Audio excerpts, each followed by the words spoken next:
In my career, there is one area where I've consistently tried to make changes, and there is one area where I've never succeeded. It is in setting the right compensation targets and incentives for the sales team. So today I'm going to get into sales compensation, how it is usually done and why, how I think it should be done, and the barriers that will mean that it is almost never done correctly within digital media. So let's get into it. Let's start with an analogy. You buy a house, it's a nice house. You pay $500,000 for it, and in a few years, the market has moved and you want to sell.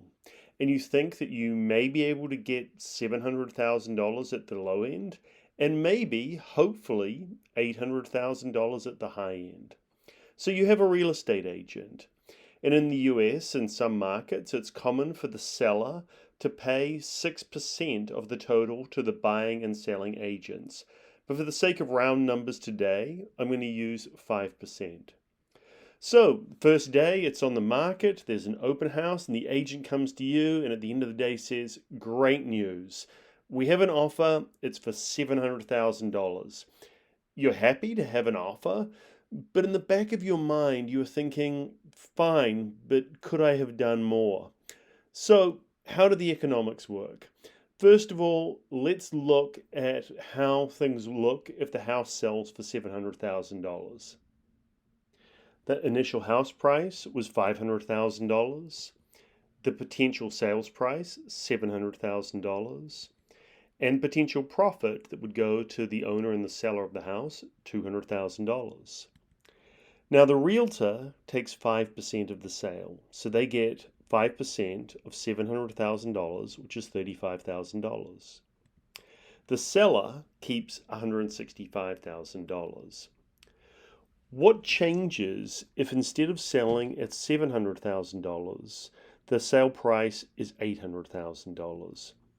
Again, the start of the economics, very similar, but now we're selling at $800,000. And so the potential profit goes up from $200,000 to $300,000. The realtor gets 5% of the sale price, so it moves up from $35,000 to $40,000.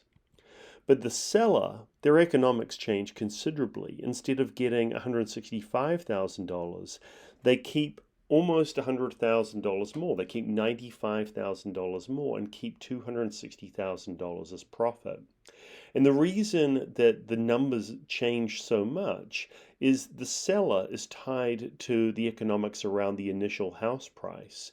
The realtor is not. The realtor is tied to the overall price that the house is selling at.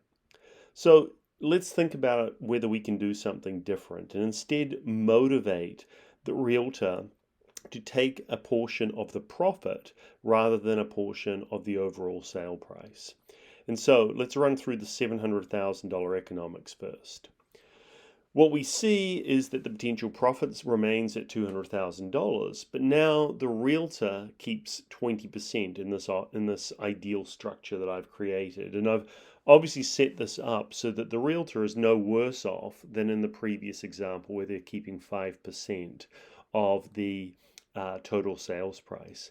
In this example, the seller is keeping $160,000. What happens if instead of selling at $700,000, we sell at $800,000? Well, what we see is that the potential profit's still $300,000, but now because the realtor is keeping 20% of their profit, their motivation goes up considerably. Their potential profit moves up to $60,000 instead of $40,000. And the seller keeps also a lot more. Instead of keeping $160,000, they keep $240,000. And so this is an example where the sales incentives are much better aligned. And I fully acknowledge that this is not a situation that is going to occur very much within the industry as realtors try to get tied to the incentives of the individual sellers, because it's not as clean as the current structure, and realtors frankly have no reason to move to this type of structure. So now let's think about a digital media example. And I'm going to construct an example where we have an advertiser, and in this case, the sellers are the people selling to the advertisers. They're either working for ad networks or they're working for publishers, but they're trying to sell media across multiple properties is the key. And so the advertiser, let's say, wants to spend $100,000 with this, I'm calling ad network here, but it could be a digital media technology platform. The total spend on a campaign, $100,000. And that gets distributed potentially across multiple publishers. And here I'm just going to list two, publisher A and publisher B. And the ad network distributes that so that $50,000 gets spent on each. And in the case of publisher A, the cost of buying that inventory is $40,000. In publisher B, the cost is $30,000. And one of the keys to understand here is that the advertiser is going to spend $100,000 regardless. They want good performance across the network, but they aren't overly concerned about the cost of either the $40,000 or the $30,000.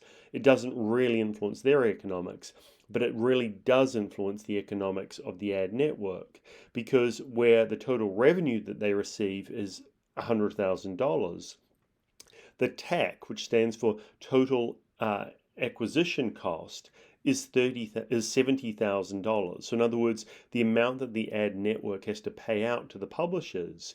And so here, the R naught, which is essentially the profit that the ad network makes, it stands for Revenue Net of TAC, is $30,000. So in this example, the key is it is much more profitable for the ad network if the spend is occurring on publisher B than on publisher A. So the main problem here is that sellers are both often smart and lazy. They will identify the product that is the easiest to sell and just hammer on that product regardless of whether it is the most profitable for the company. In the example I've created here, it is much more profitable for the company if the delivery occurs on publisher B than on publisher A. So if the salesperson were acting in the company's interest, they should be promoting the delivery on publisher B. However, in practice, they won't do that unless there is an incentive. Some more sophisticated observers might point out that in some cases where delivery occurs in an ad network, it's a little bit out of the hands of the salesperson where that delivery occurs. In other words, it may not be in their control completely how much of the delivery ends up on publisher A versus publisher B. It might be in the hands of an operations team or the whims of an ad server optimization algorithm. However, in practice, there is usually a mix of different products in the salesperson's bag, and they have different levels of profitability associated with them, and they can certainly influence where delivery occurs. So, what should we do? The answer is to at least move away from gross revenue to revenue net of traffic acquisition costs. Again, R naught. Ideally to net profit. So, what should we do? The clear answer is to move to something like revenue net of traffic acquisition costs.